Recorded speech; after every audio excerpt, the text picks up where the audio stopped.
एक ही है, वो है सनातन। लेकिन सनातन धर्म का नाम बदनाम करने के लिए लोगों ने षड्यंत्र रचा। लोगों ने पत्थरों की पूजा करने वालों को सनातनी घोषित कर दिया कि पत्थर की पूजा करने वाले, देवताओं की पूजा करने वाले सनातनी हैं। इसलिए सनातन के आगे मजबूरी में सत्य लगाना पड़ा, सत्य सनातन, क्योंकि असत्य सनातन आ गया। अब असत्य सनातन और सत्य सनातन में क्या फर्क है, इसको जान लो। जब भी जयकारा लगता है तो क्या लगता है? सत्य सनातन धर्म की जय, अधर्म का नाश हो। अधर्म है क्या? पहले तो ये बता दो, सत्य सनातन तो धर्म हो गया, चलो अधर्म क्या है? क्या मुसलमान अधर्म है? क्या ईसाई अधर्म है? क्या सिख अधर्म है?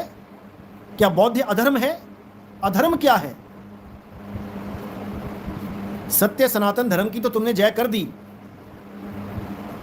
अब अधर्म क्या है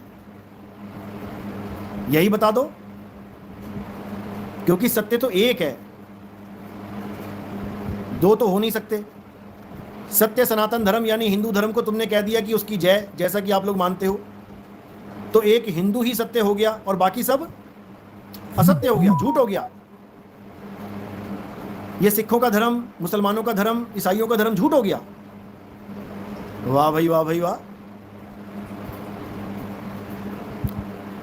अच्छे से समझ लो ताकि सारे भ्रम खत्म हो जाएं तुम्हारे।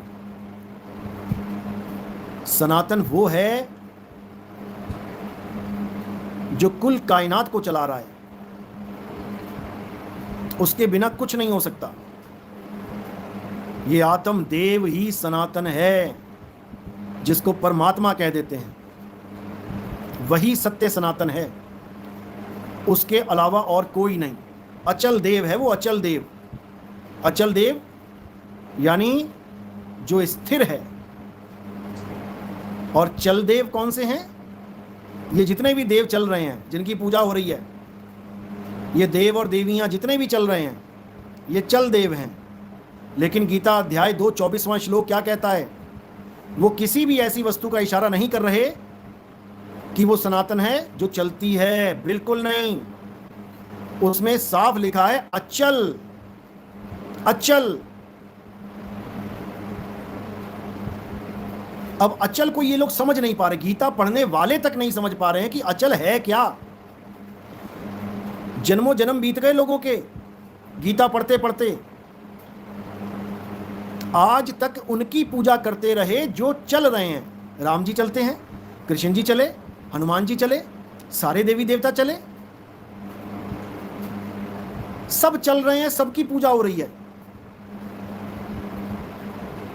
लेकिन जो गीता समझा रही है, अध्याय 2 24वां श्लोक पढ़ लो अच्छी तरह, जान लो कि हमारा धर्म किस पे आधारित है।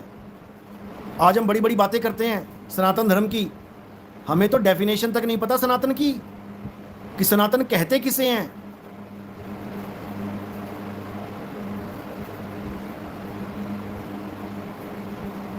समझ लो।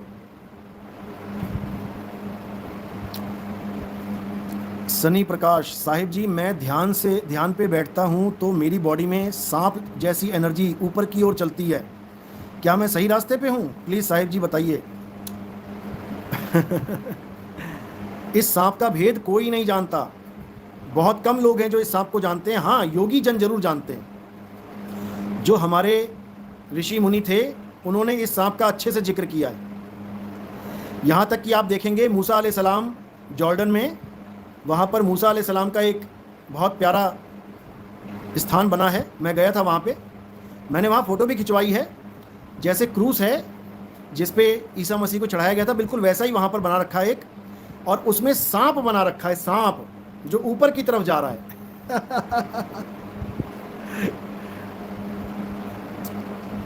अब ये वही सांप है जिसका आप जिक्र कर रहे हो। उन्होंने इशारा किया है कि इस सांप को कहां पहुंचाना है, कौन से पहाड़ पे चढ़ाना है। उसी पहाड़ पे चढ़ के अल्लाह से बात हो सकती है। ये वही सांप है। तो ये सूरत अपने मूल ठिकाने पे जब जाती है तो ऐसा महसूस होता है, लेकिन कोई बात नहीं, ये शुरुआत है, अच्छी तरह करो इसको।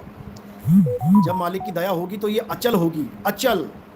और जब ये अचल होगी तब हर चीज समझ में आएगी, हर चीज। सतगुरु के लक्षण कहूं अचल विहंगम चाल। सतगुरु के लक्षण कहूं अचल विहंगम चाल। हम अमरापुर ले गए ज्ञान शब्द सरघाल। समझ लो। संजय बिश्नोई, गुरुजी राधे राधे, राधे राधे जी, राधे राधे। और